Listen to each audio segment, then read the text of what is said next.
Iya, 17 slide ke depan kita akan membahas tentang bagaimana pengaruh pengolahan terhadap protein.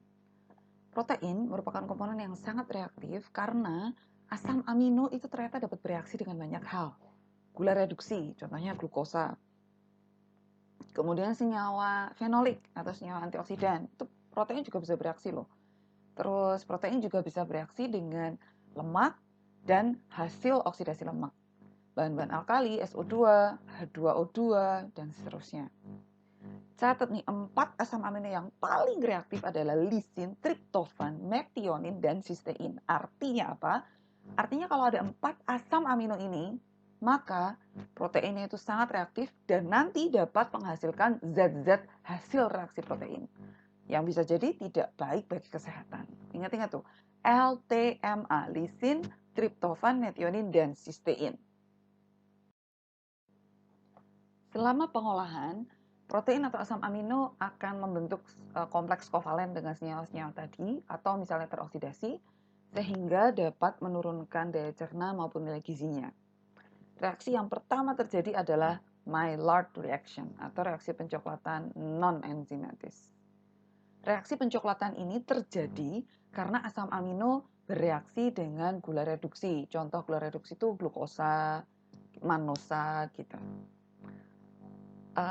Secara fisik pencoklatan itu misalnya pada saat baking atau pembuatan roti dengan di oven.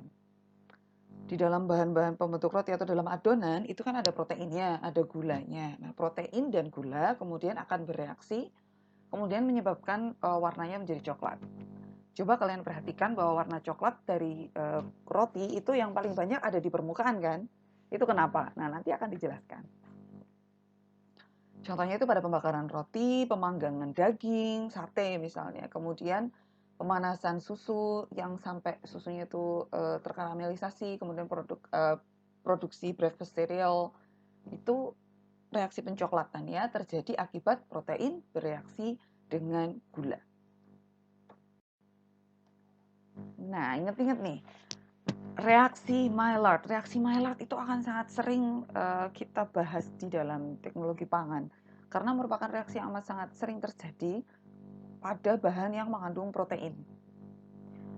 Reaksi ini terjadi ketika protein dan gula itu kalau misalnya ada dalam bahan kemudian dipanaskan. Tapi ada satu syarat lagi yaitu terjadi dehidrasi atau pada saat terjadi penguapan.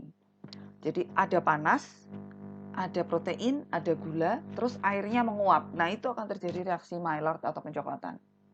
Coba bandingkan seperti ini.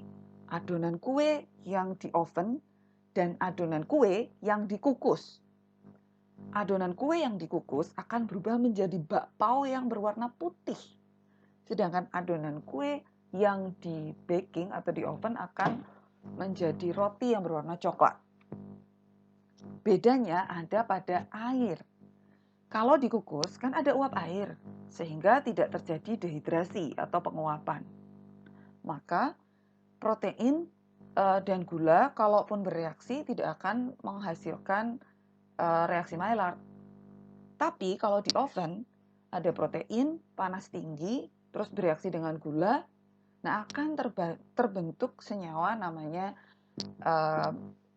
produk-produk Amadori. Ya. Lisin itu yang paling reaktif dalam reaksi Maillard ini.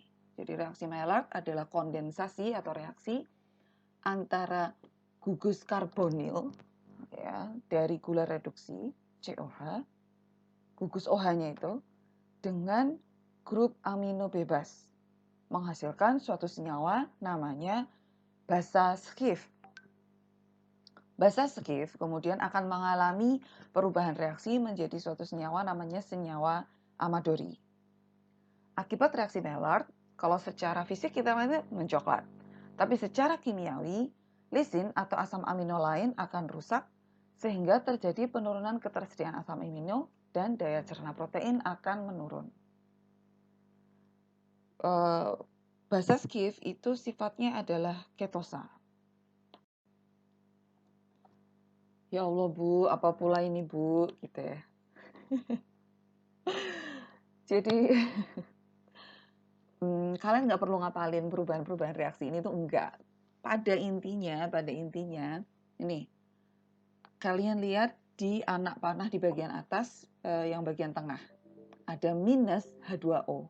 Nah, di sini pada intinya adalah basa Schiff yang nantinya akan menyebabkan bahan itu berwarna coklat, itu hanya akan terbentuk apabila terjadi penguapan atau kehilangan H2O. Nah, minus H2O ini nggak terjadi kalau misalnya adonannya dikukus kan. Tapi kalau misalnya di oven, kan udara di dalam oven itu kan kering, sehingga air di dalam adonan akan menguap, sehingga hasil reaksi antara asam amino dan gula akan membentuk basa Schiff tadi. Kemudian basa Schiff akan mengalami perubahan posisi C, H, O, dan N, atau mengalami rearrangement namanya, penataan ulang. Sehingga kemudian pada akhirnya akan membentuk N-substitute 1-amino 1-deoxy-2-ketose. Apa pula itu? Itu adalah warna senyawa yang menyebabkan warna coklat pada roti. Bentuknya adalah ketosa. Dan reaksi ini terkenal tadi dengan sebutan reaksi Maillard. Jadi reaksi Maillard adalah pencoklatan non-enzimatis atau terbentuknya senyawa coklat non-enzimatis akibat reaksi antara protein dan gula reduksi ketika terjadi dehidrasi atau penguapan air.